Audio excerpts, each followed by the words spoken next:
here's, here's this. Welcome back to Jurassic Plastic. I am Terrible Dactyl, and this is some kind of lizard. Let's see here. Maybe?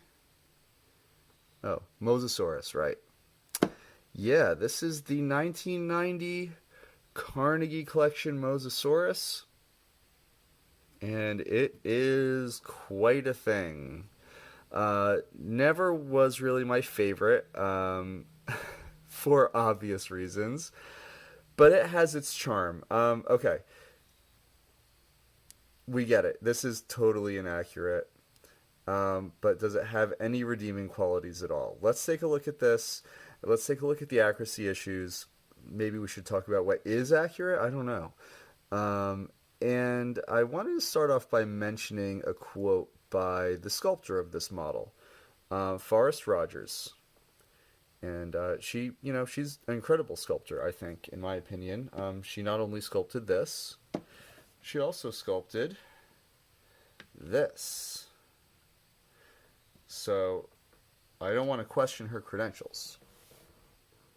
She said in an interview for Prehistoric Time that, she admits that some of the older Carnegie models were a little bit inaccurate, a little rough looking. And some of them were. This one in particular, I think, is probably one of the roughest that the Carnegie collection has ever produced. But she made a point of saying that she kind of views them as like these creatures from a medieval bestiary, like one of those old illustrations you would see it's got its own particular charm, it's got its own particular style, and I want to start off by saying that I can appreciate this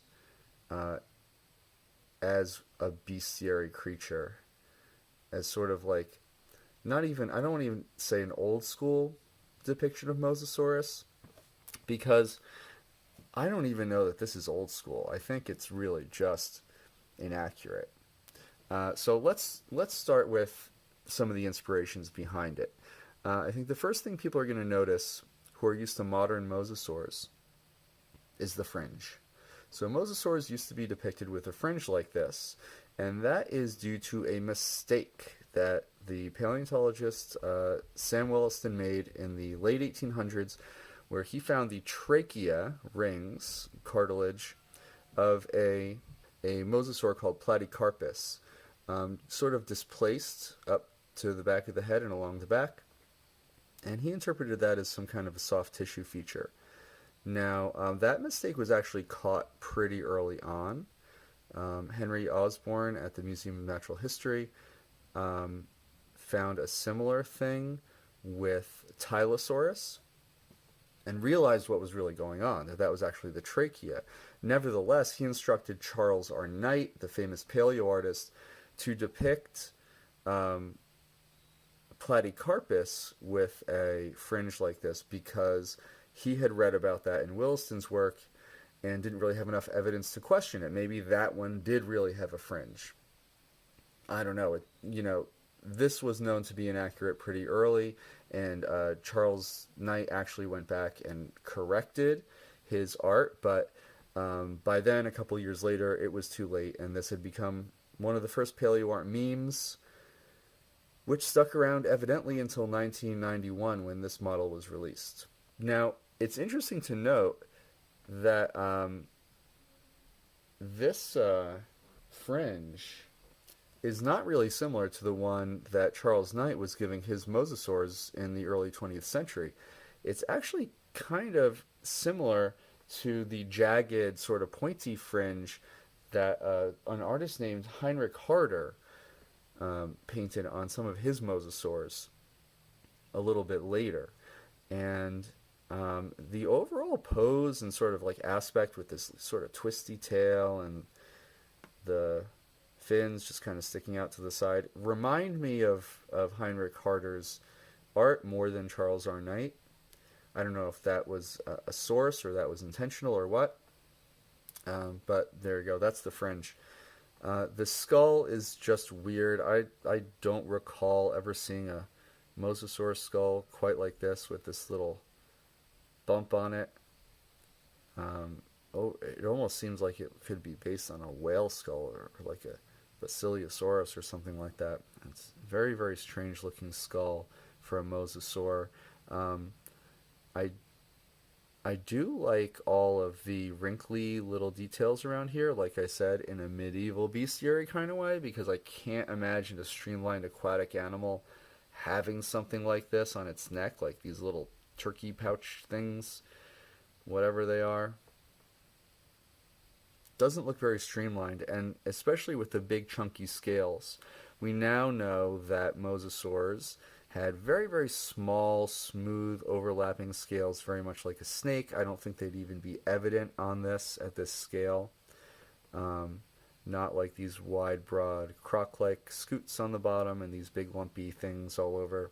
But, you know, even at the time before we had good mosasaur skin impressions, you could have guessed that this was not very hydrodynamic. These big lumps and bumps all over this thing. What is accurate? I guess the proportions overall are somewhat okay. The fins, the flippers, whatever you want to call them, do seem too narrow though. The tail proportions I think are probably okay, as is the skull proportion. It's hard to tell because I'm pretty sure that this is not based on, you know, the Mosasaurus, the one from Jurassic World. That the big Mosasaurus is Mosasaurus hoffmanni, and I would guess that this is based on Mosasaurus missouriensis, just because of the fact that it debuted at the same time as the Elasmosaurus, and you know, obviously there's a lot of classic paleo art with a mosasaur fighting an Elasmosaurus. But Mosasaurus hoffmanni was a late Cretaceous species, and Elasmosaurus lived in the oceans of Kansas ecosystem, which was much earlier than that, around 80 to 84 million years ago, which is around the same time period as the smaller Mosasaurus missouriensis. So I'm going to go with that probably being the inspiration for this, which means that I don't really know the proportions of that particular species too well.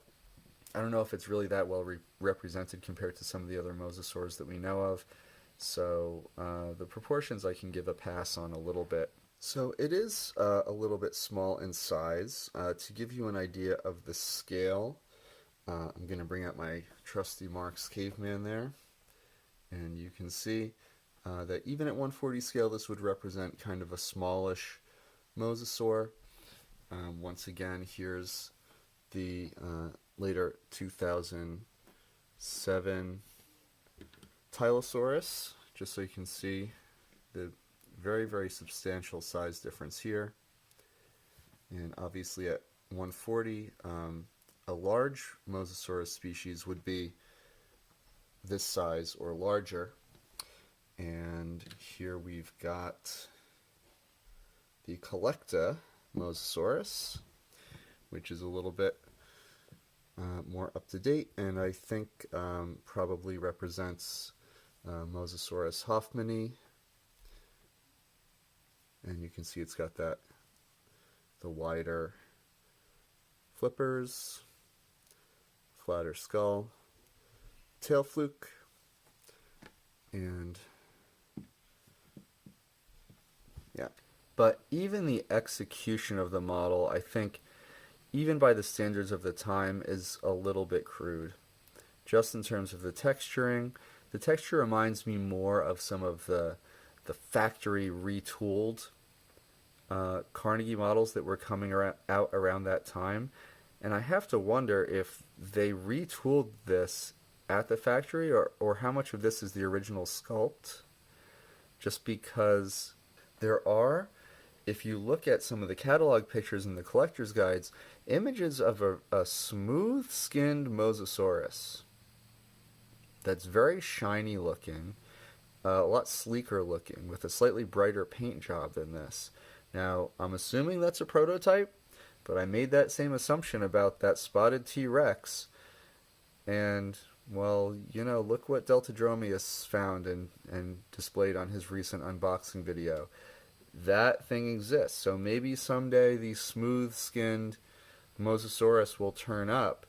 And if it does, I would imagine that maybe that was the original sculpt, and when they sent it to the factory, they were retooling a lot of things. They were adding all of this kind of chunkier, kind of crude-looking detail, and just went ahead and added it to the Mosasaurus after the fact, basically as soon as it showed up. Maybe that happened this year in 1991 when that debuted, and so the smooth version never actually made it out to wide release. I don't know.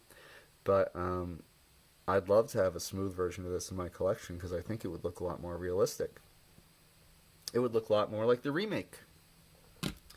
Now, yes, this is the Tylosaurus. But as far as I'm concerned, Carnegie in the later years was doing a lot of remakes.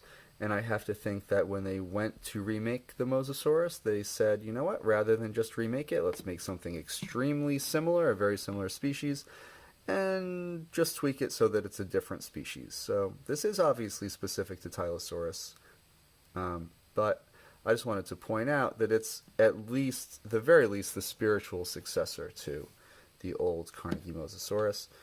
And obviously it looks a lot sleeker and not a lot nicer. It's got a little bit of glossiness on it, which actually may or may not be appropriate for the back. Real mosasaurs had keeled scales rather than smooth scales along the back, which may have reduced the shininess of the animal and aided in countershading a little bit so that it could ambush from the bottom without being too reflective. But back to our original Mosasaurus, my sample here is very, very rubbery, which is kind of interesting. By 1991, Carnegie had switched most of their models over to a much harder plastic. They were using sort of a heavy, medium weight gray vinyl at that time, having previously used really hard black PVC. But the rubberiness is an interesting kind of holdover, probably just due to the fact that Elasmosaurus needed to be very rubbery due to its flexible parts, and since these were being produced at the same time, they probably just went with the same kind of plastic. Mine is so rubbery that if you play with it a little bit too much, you can see on here there's some places where the paint is actually starting to split, just because it's got that really thick glossy paint and the rubberiness, they don't quite mix, they don't quite combine that well.